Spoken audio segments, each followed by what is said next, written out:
Chomsky e as 10 estratégias de manipulação capitalista midiática. O linguista estadunidense Noam Chomsky elaborou a lista das 10 estratégias de manipulação das elites capitalistas, através da mídia. Quando você assistir a Globo, ler Zero Hora, Veja e Congêneres, lembre-se que eles estão aplicando estas técnicas em você. 1. A estratégia da distração. O elemento primordial do controle social é a estratégia da distração, que consiste em desviar a atenção do público dos problemas importantes e das mudanças decididas pelas elites políticas e econômicas, mediante a técnica do dilúvio ou inundações de contínuas distrações e de informações insignificantes. A estratégia da distração é igualmente indispensável para impedir ao público de interessar-se pelos conhecimentos essenciais, na área da ciência, da economia, da psicologia, da neurobiologia e da cibernética.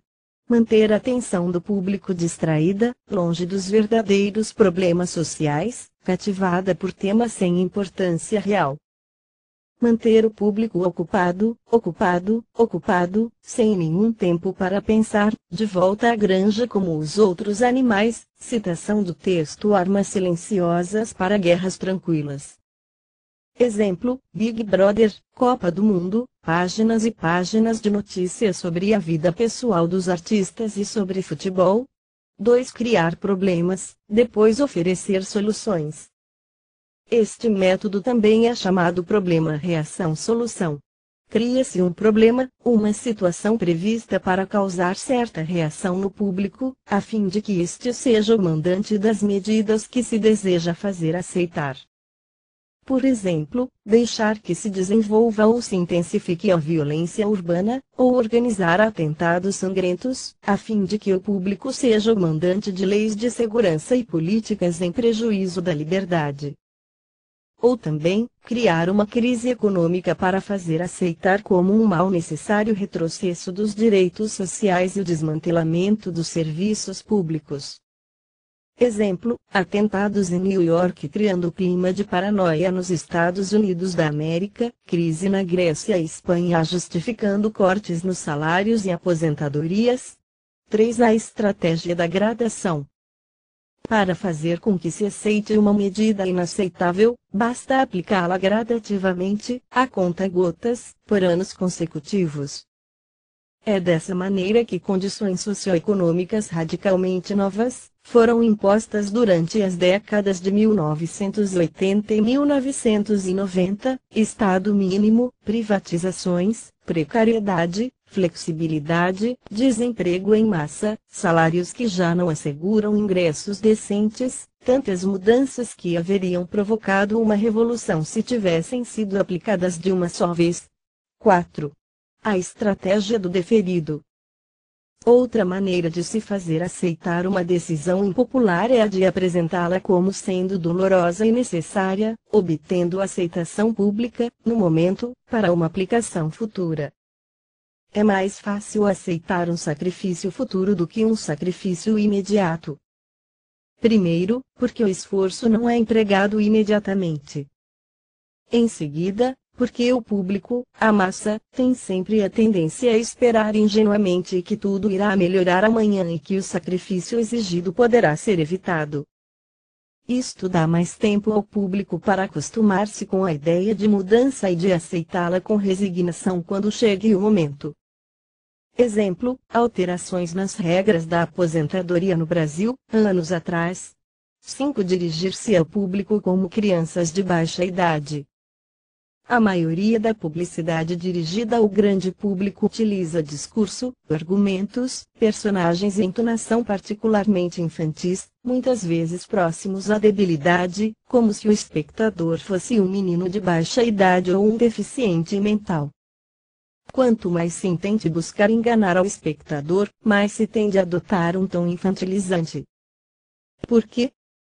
Se você se dirige a uma pessoa como se ela tivesse a idade de 12 anos ou menos, então, em razão da sugestionabilidade, ela tenderá, com certa probabilidade, a uma resposta ou reação também desprovida de um sentido crítico como a de uma pessoa de 12 anos ou menos de idade, ver armas silenciosas para guerras tranquilas. Exemplo, o apresentador do J.N. W. Bonner disse que redige as notícias pensando no telespectador como se este fosse o Homer Simpson, ou seja, um idiota completo, com a percepção de uma criança. 6. Utilizar o aspecto emocional muito mais do que a reflexão. Fazer uso do aspecto emocional é uma técnica clássica para causar um curto-circuito na análise racional, e por fim ao sentido crítico dos indivíduos. Além do mais, a utilização do registro emocional permite abrir a porta de acesso ao inconsciente para implantar ou enxertar ideias, desejos, medos e temores, compulsões, ou induzir comportamentos. 7. Manter o público na ignorância e na mediocridade. Fazer com que o público seja incapaz de compreender as tecnologias e os métodos utilizados para seu controle e sua escravidão.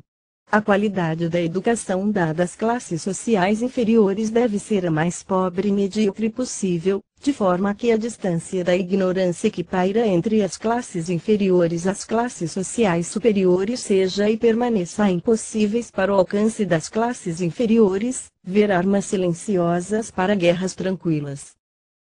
Exemplo, as escolas públicas cada vez mais são abandonadas, os professores recebem salários ridículos e os alunos não aprendem nada.